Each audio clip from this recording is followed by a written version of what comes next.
I bid good tidings and welcome thou to my channel. Thee am the history guy. If thou learn something fun on this day or enjoy this video, please drop thee a like and click on the subscribe button so thee can raid and pillage more folk on the tube of thou with interesting knowledge of the past. Today thee will be learning about the medieval blacksmith. Over to thou, Sir David. The blacksmith was the backbone of any medieval society. They created objects from wrought iron or steel by forging the metal with tools to hammer, bend, cut and produce objects such as weapons and utensils. The black in blacksmith refers to the black layer of oxides that form on the metal surface during heating. Smith, on the other side, might come from the old English word smythe, meaning to strike. Blacksmiths heat pieces of metal until it becomes soft enough for shaping with hand tools such as a hammer, an anvil and a chisel. It was not uncommon for a blacksmith to pass on his skill to his children to continue in the family trade of smithing, a custom that all skilled tradesmen of the past would follow. The blacksmith profession was regarded highly by other villagers and nobility.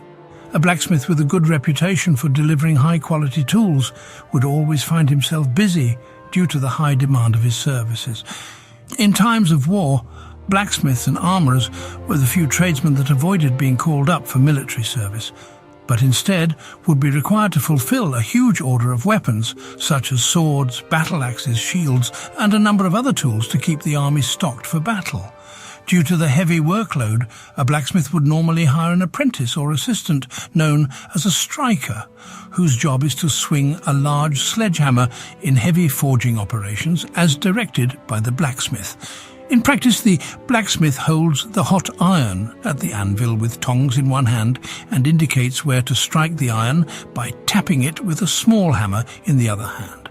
The striker then delivers a heavy blow to the indicated spot with a sledgehammer. The history of the blacksmith.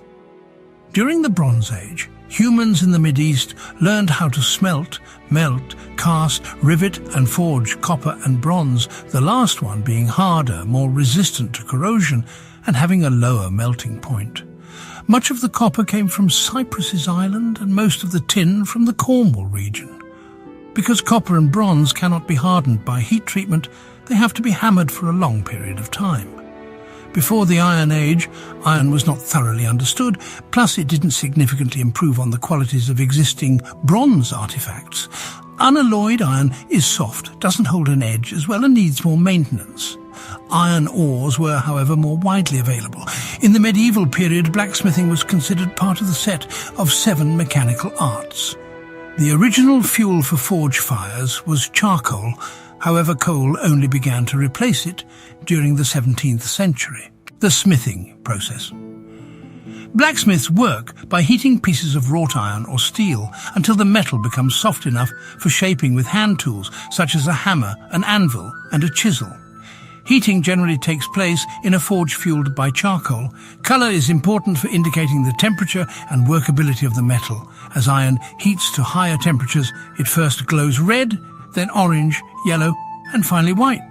The ideal heat for most forging is the bright yellow-orange colour that indicates forging heat.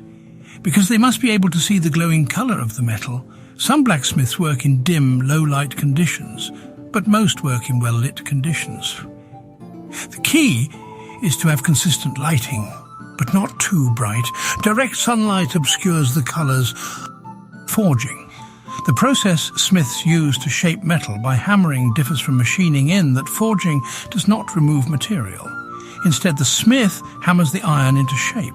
Even punching and cutting operations by smiths usually rearrange metal around the hole, rather than drilling it out as swarf. Forging uses 7 basic operations or techniques: drawing down, shrinking, bending, upsetting, swagging, punching, forge welding. These operations generally require at least a hammer and anvil, but smiths also use other tools and techniques to accommodate odd-sized or repetitive jobs. Finishing. Depending on the intended use of the piece, a blacksmith may finish it in a number of ways. A simple jig that the smith might only use a few times in the shop may get the minimum of finishing a rap on the anvil to break off scale and a brushing with a wire brush. Files bring a piece to final shape, removing burrs and sharp edges and smoothing the surface. Heat treatment and case hardening achieve the desired hardness. The wire brush, as a hand tool or power tool, can further smooth, brighten and polish surfaces.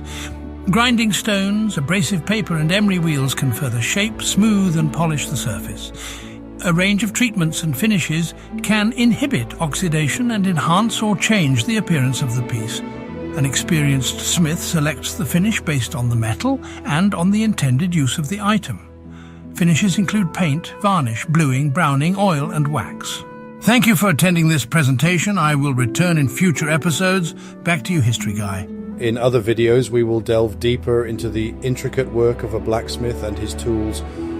But to cover everything in this episode would take too lengthy, and a peasant's work is never done, so if thee hast made it this far, thee thank thee for thy spell, and hope thee hast earned thy subscription. So until next spell, thee bid thee farewell.